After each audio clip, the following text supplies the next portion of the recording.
al ser entrevistado por los medios de comunicación, les explicó que fue porque había conocido a Cristo ahí dentro de la prisión y ahora le servía a Dios ahí mismo dentro de la prisión. Vienen de Estados Unidos, son hermanos cristianos.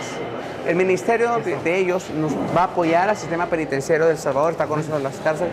Cuando la gente ve en la calle a una persona que estuvo en la cárcel y que trabaja, Dios nos permite caminar en el camino de Él correctamente, haciendo la lucha, porque ahí estamos luchando. Vive una vida honesta, mantiene a su familia y muestra signos de superación, se sorprende, se asombra y se maravilla.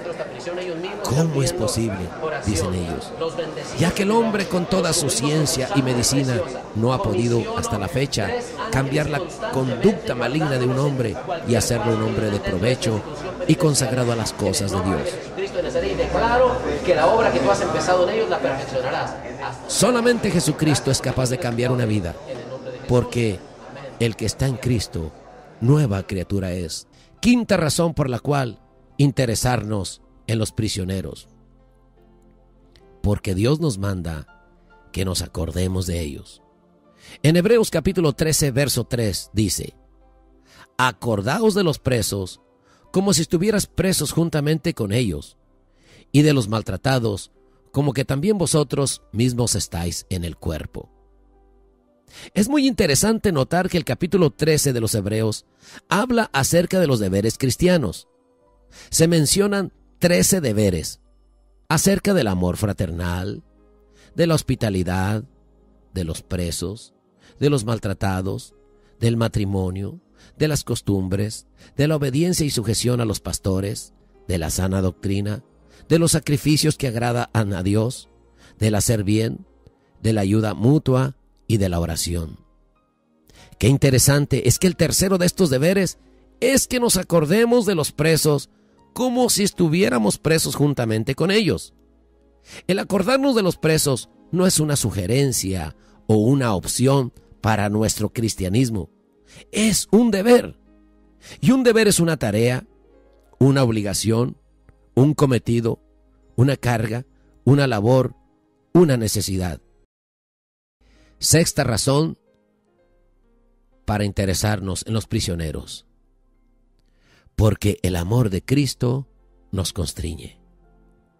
Segunda de Corintios capítulo 5, verso 14 y 15 dice: porque el amor de Cristo nos constriñe, pensando esto, que si uno murió por todos, luego todos murieron, y por todos murió, para que los que viven ya no vivan para sí, sino para aquel que murió y resucitó por ellos. El amor de Cristo en nosotros nos hace lamentar, sentir la necesidad tremenda de ellos, apiadarnos, conmovernos, condolernos, dolernos en el corazón, compungirnos y compadecernos de los que tanto daño han hecho y se han hecho a ellos mismos. Es el amor de Cristo el que nos mueve a misericordia, y debe ser el amor de Cristo el que nos impulse a servir a los presos, ya que en la gracia lo único que vale es la fe que obra por el amor, y se nos exhorta a servirnos por amor los unos a los otros, de acuerdo a Gálatas capítulo 5, verso 6 y verso 13. Y la razón número 7, porque se pueden alcanzar a muchas personas libres que rodean al preso. En Génesis capítulo 39 dice: y tomó su amo a José y lo puso en la cárcel, donde estaban los presos del rey, y estuvo allí en la cárcel. Pero el Señor estaba con José y le extendió su misericordia, y le dio gracia en los ojos del jefe de la cárcel.